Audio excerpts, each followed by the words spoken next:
Going on to soft baggage, I had the D66 kit from Twisted Throttle. This bad boy up here, which I thought was going to suffice just fine. This bottom bag, the D38 I do believe it is, very nice bag. I like the top opening, very waterproof, had no problems with leakage there. However, that is a problem. Plastic, broken plastic. Don't know why they make these things out of plastic. I think they should be metal. You are trying to strap them down nice and tight, especially if you're going off-road.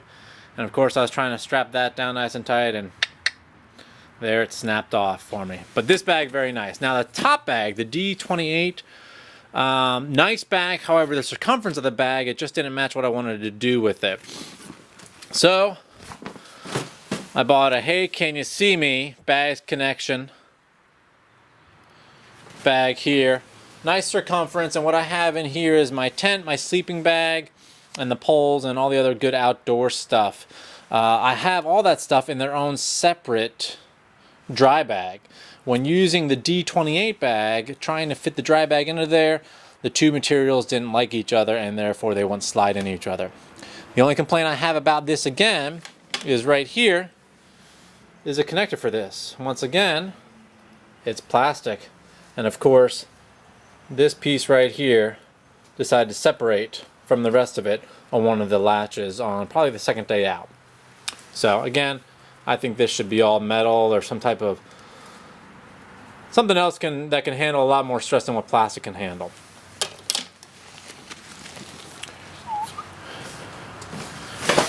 Moving along gear-wise, since I did have the hippo hands, the heated grips, I decided to go with the held Sambia gloves. These things are awesome. Feel comfortable, good flow, good knuckle protection, very, very good stuff. Obviously a little baklava. Stopped by Bill Mare Saddles out in California. Made a nice little saddle. Very good experience, much more comfortable on the way back across the country. No problems there. Tech Spec tank guards on both sides. Very nice stuff. I'm a fan of the Rawhyde stuff. The Rawhyde stuff is very good quality.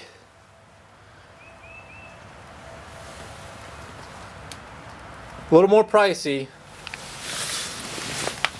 but worth the effort here. So we had the Rawhyde crash guards, the Rawhyde skid plate, and both side heel guards, along with the back rack. The only thing about the rear rack here, and my complaint about this is this wasted space here. There's no heat being transferred out of here. I don't see why they couldn't make this part here a little bit deeper here. Right here is my Moto Pumps air compressor to make things a little bit easier in life. And if this would have went down that extra 3/4 of an inch, it would have gave a lot more space up here.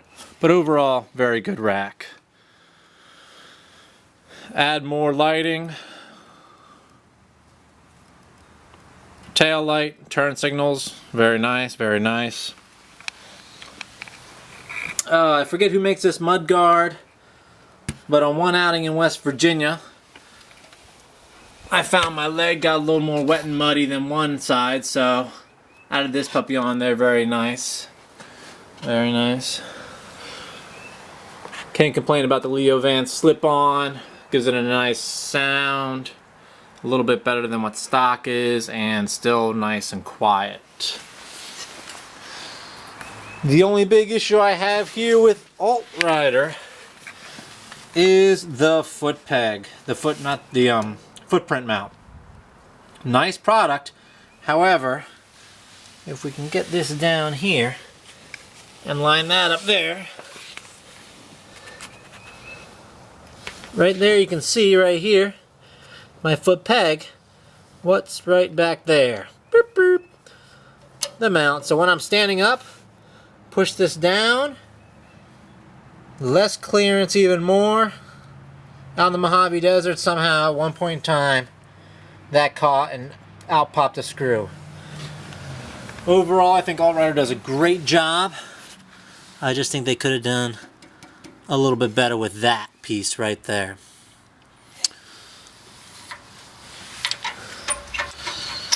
Aftermarket clutch lever there, very nice, no problems there. And the stock Yamaha heat guard, well, it did its job. It took on the heat. Unfortunately, it took on a little bit too much heat. I've got a size 12 boot and a pretty beefy legs, as one may say, and apparently I just pushed that right into there at some point in time and melted that away. Unfortunately. But no big deal. No big deal.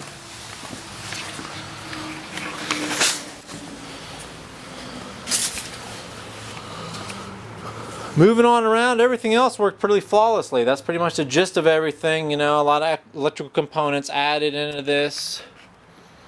Had a great time doing it. Look forward to doing it again.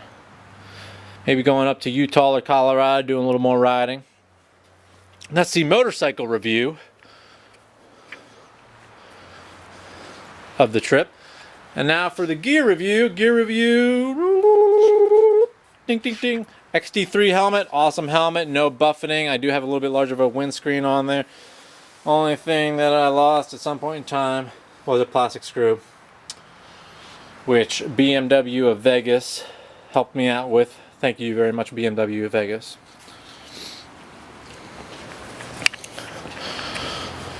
Going on, we already covered the bags and my gloves. Boots, I wore the CD Adventure boots. Very nice boot. I love CD. CD has saved my foot many a times. The gear that I wore here was Olympia X Moto. Full gear, the jacket, pants. When I bought this, I didn't have the heated liners. I used the Gerbing's heated liners. And then after having the Gerbing heated liners, I really decided I didn't need the winter liner that came with this. So I pretty much used this as a shell. I love the jacket. I love the camelback built in.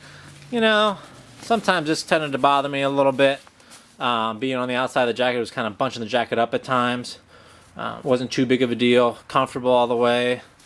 I'm a big fan of the chartreuse color. Can't complain about that. The pants. Pants worked out well, except for, if I can find it on here. Dun dun dun. Hello, my name is Olympia Ripped Pant. One day I was getting a little tired of throwing my leg up on there, and I tried to grab the pant a little bit and give him a little huffle to help my leg up, and this was a resultant of that. So I'm not sure if they did just a single stitch there or what the dealio was with that, but that is a high impact zone. I mean, right there is your hip, so if you do go down, land on your hip, and you go down once, and that could rip right open right there if that rip wasn't there at all anyway. You know, in a nice hard crash. So that's somewhat concerning there. But overall, good stuff. I don't know if I would go with the pants again, but the jacket did its job. I'm, you know, unfortunately really not using the entire jacket for what it's worth. You know, I don't have the rain layer in there, nor the winter layer, but overall it worked out pretty well. No complaints there. And that is my gear review in a nutshell.